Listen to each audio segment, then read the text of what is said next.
السلام علیکم ورحمۃ اللہ وبرکاتہ۔ سنو کہانی میں آپ کا خیر مقدم ہے۔ یہ حیرت انگیز اور ایمان افروز واقعہ ڈاکٹر عبدالغنی صاحب کی کتاب مکافات عمل سے لیا گیا ہے۔ راولپنڈی کے قریب ایک گاؤں میں ایک زمیندار فیملی رہتی تھی، جس میں 85 سالہ بزرگ خاتون جن کا نام مہر جان تھا۔ وہ اگرچہ ان پڑھ تھیں، لیکن قرآن پڑھنا اور پڑھانا ان کا عمر بھر محبوب ترین مشغلہ رہا تھا۔ انہوں نے بلا مبالغہ سینکڑوں بچوں بچیوں کو قرآن پاک پڑھایا۔ 1985 میں انہوں نے تقریباً 70 سال کی عمر میں اصرار کر کے اپنی پوتیوں سے اردو پڑھنا سیکھی۔ پوتیاں کالج میں پڑھتی تھیں اور مذاق کرتیں کہ دادی اماں اب آپ اردو پڑھ کر کیا کریں گی؟ جواب دیتی کہ قرآن کو ترجمے کے ساتھ سمجھنا چاہتی ہوں۔ چنانچہ انہوں نے واقعی اردو پڑھنا سیکھ لیا اور 2 سال میں پورا قرآن ترجمے کے ساتھ ختم کیا۔ خدا کا کرنا کہ 1987 میں مہر جان کی بائیں آنکھ میں درد شروع ہو گیا، جو بڑھتا چلا گیا۔ ڈاکٹر نے بتایا کہ آنکھ میں کالا موتیا اتر آیا ہے، اس لیے آپریشن نہیں ہو سکتا۔ جلدی دوسری آنکھ بھی اسی کیفیت سے دوچار ہو گئی۔ 1991 میں دائیں آنکھ کا آپریشن ہوا، لیکن بینائی میں فرق نہ آیا، اور 1992 میں دونوں آنکھوں کا نور کافور ہو گیا۔ مہر جان کی دنیا اندھیر ہو گئی، لیکن انہیں سب سے بڑا صدمہ یہ تھا کہ وہ قرآن کی تلاوت اور زیارت سے محروم ہو گئیں۔ اس تصور نے انہیں ہلکان کر دیا۔ وہ ماہی بے آب کی طرح تڑپنے لگیں کہ کلام پاک کی نعمت ان سے چھن گئی۔ انہوں نے رو رو کر اپنے بچوں سے التجا کی کہ وہ انہیں کسی لائق ڈاکٹر کے پاس لے جائیں اور علاج کرائیں تاکہ بینائی صحیح ہو سکے۔ بچوں نے اچھے بڑے اسپتالوں سے سینئر اور لائق ترین ماہرین چشم ڈاکٹروں سے آنکھوں کا معائنہ کروایا۔ سب کا بالاتفاق فیصلہ تھا کہ آنکھوں کی بینائی مکمل طور پر ختم ہو چکی ہے اور اب اس کی بحالی کا ہرگز کوئی امکان نہیں۔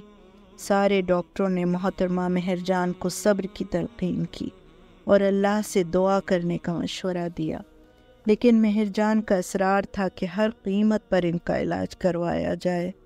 ماں کی آہوزاری اور اصرار سے متاثر ہو کر مختلف ڈاکٹروں سے مکمل معائنے کے بعد یہی رپورٹ ملی کہ دماغ سے بینائی کا سرچشمہ خشک ہو چکا ہے اور اب اس کی بحالی کی کوئی صورت نہیں۔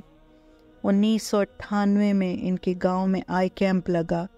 ملک کے مختلف اسپتالوں سے معروف ماہرین امراض چشم یکجا ہوئے۔ اماں مہر جان کیمپ میں تشریف لے گئیں۔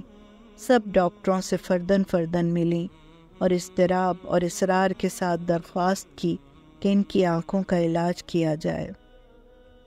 وہ تکرار کے ساتھ یہ کہتی تھیں کہ اللہ مجھے بینائی کی نعمت دوبارہ ضرور عطا فرمائے گا۔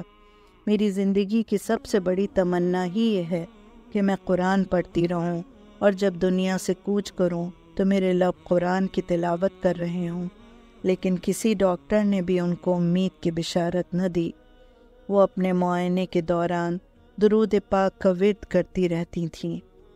1999 کا رمضان شروع ہوا تو مہر جان کی بے قراری غیر معمولی حد تک بڑھ گئی۔ ان کی زندگی بھر کا معمول رہا تھا کہ رمضان المبارک میں تلاوت کا غیر معمولی اہتمام کرتیں اور کئی بار قرآن ختم کر لیتیں، لیکن افسوس کہ بینائی کے خاتمے نے انہیں زندگی کے سب سے بڑے لطف و راحت سے محروم کر دیا تھا۔ تب انہوں نے اپنی محرومی کا مداوع عجیب و غریب طریقے سے کیا۔ عشق نے محبوب سے ملاقات کا نیا ڈھنگ ایجاد کیا۔ اماں مہر جان تلاوت کے لیے 13 سطروں والا قرآن پاک حاصل کرتی تھیں۔ اس رمضان میں بھی وہ باوضو ہو کر بیٹھتیں اور وہی 13 سطروں والا قرآن اپنی گود میں رکھتیں، اسے کھولتیں اور بسم اللہ الرحمن الرحیم کہہ کر سطر پر انگلی پھیر دیتیں اور 13 بار بسم اللہ الرحمن الرحیم پڑھ کر صفحہ مکمل کر لیتیں۔ اس طرح 1999 کے رمضان میں انہوں نے 2 بار قرآن پاک ختم کر لیا۔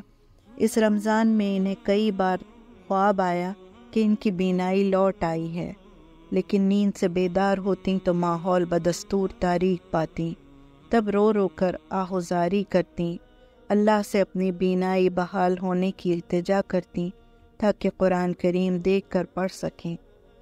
اسی سال بقرعید آئی اور ان کے ساتھ جو ہوا وہ ان کی زبانی سنیے۔ ایک رات میں سوئی ہوئی تھی کہ خواب میں آواز آئی، تمہاری بینائی بحال کر دی گئی ہے۔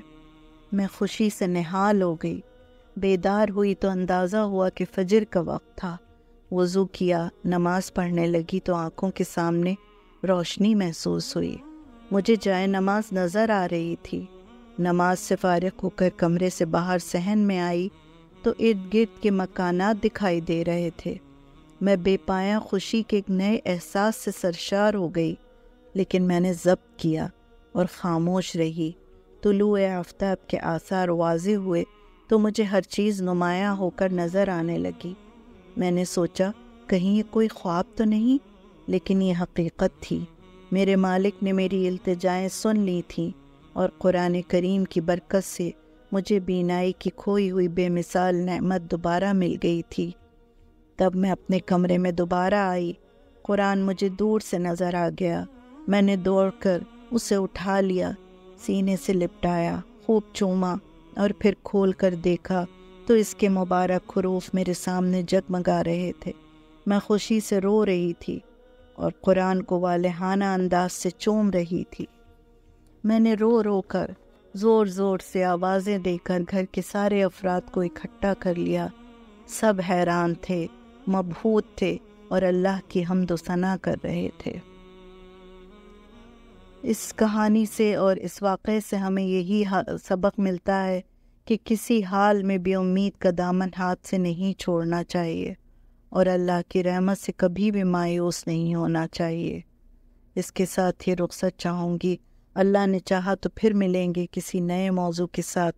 خدا حافظ۔